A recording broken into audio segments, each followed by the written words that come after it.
Han pasado ya 500 días de la desaparición de 43.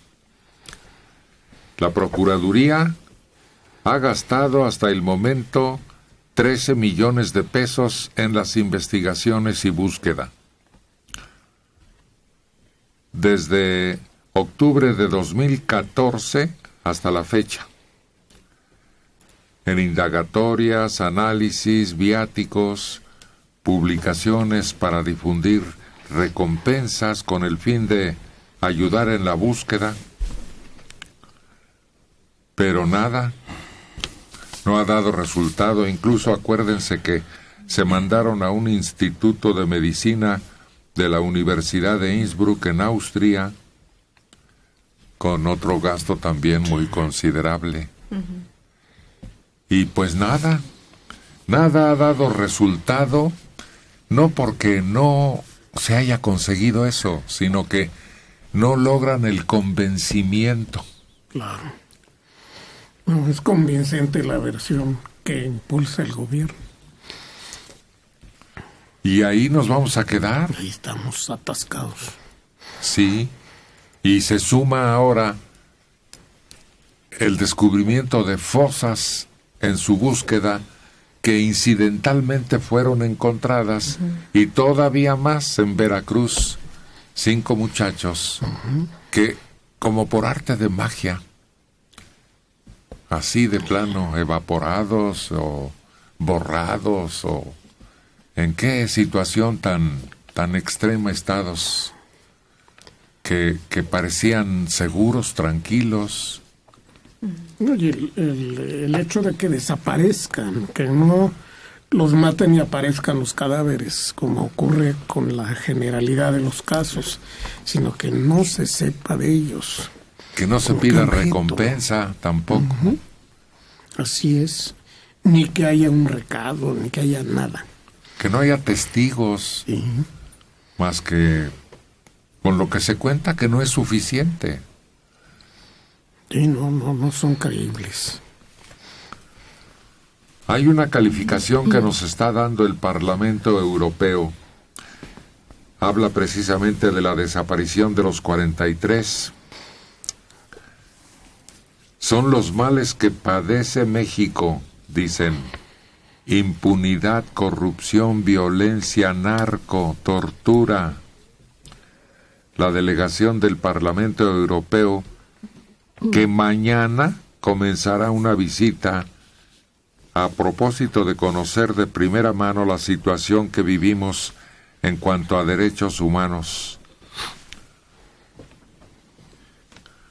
Esto habla de que el Parlamento Europeo asevera que, sin tomar en cuenta los graves hechos de Ayotzinapa, solo atendiendo las abultadas cifras de violaciones de derechos humanos, el panorama de México es desolador en temas como violencia de género, libertad de prensa y hasta narcoterrorismo.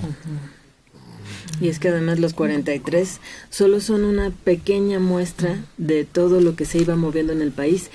Nos dimos cuenta que tan solo en la zona de Guerrero, cuando estaban buscando a los 43, se habló de 300 desaparecidos que no habían sido, no tenían toda la publicidad que tienen estos jóvenes, y que también las familias se quedaron muchas veces calladas por miedo a sufrir represalias, a que corrieran la misma suerte que sus familiares, y que realmente es algo que se hace en muchas partes del país, nada más que aquí pues se dio a notar porque se le dio mucha publicidad al hecho, pero hemos visto que en Veracruz, en Durango, en Chihuahua, en diferentes estados sucede lo mismo, incluso en el Estado de México también sabemos de narcofosas. Más de 100 periodistas, sigue diciendo este reporte, asesinados en lo que va del siglo, o 6 mujeres ultimadas cada día. Son cifras impropias de un país moderno como México, con nivel de desarrollo institucional y tradición democrática. En respuesta a un cuestionario, dicen que el Parlamento y la Unión Europea llevan tiempo interesándose en la situación en nuestro país, pero hechos como el de Ayotzinapa ha aumentado la percepción de tal crisis. Sí, estamos en el escaparate del mundo.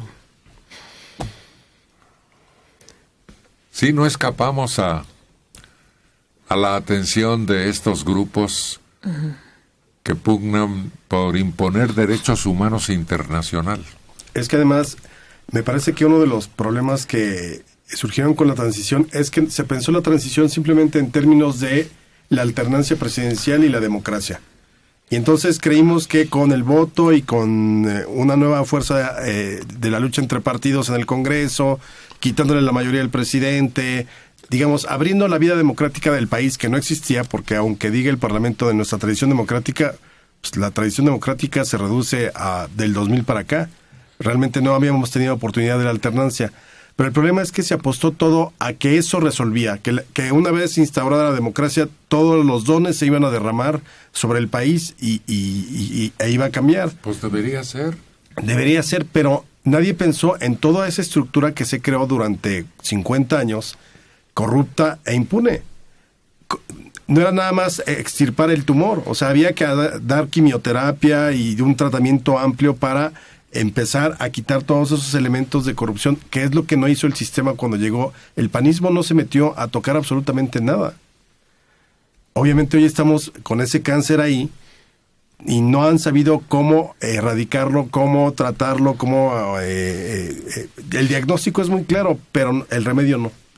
Y cuando despertamos, el dinosaurio gigante permanecía vivo y más fortalecido, porque conforme pasa el tiempo, más raíces hondas se echan. Y antes creías que nada más los que estaban metidos en el crimen eran los que salían muertos. Pero no, ahora resulta que este crimen que estamos viviendo en nuestro país avasa, invade a cualquier ciudadano. No importa si tú tienes relaciones con el narco, si estás metido en algún lío. Puede ser cualquier tipo de persona en la sociedad y de repente desapareces, como sucede con estos jóvenes de Veracruz o con personas que simplemente iban por la carretera, por alguna razón les incomodaron a cierto grupo y pasan a ser víctimas.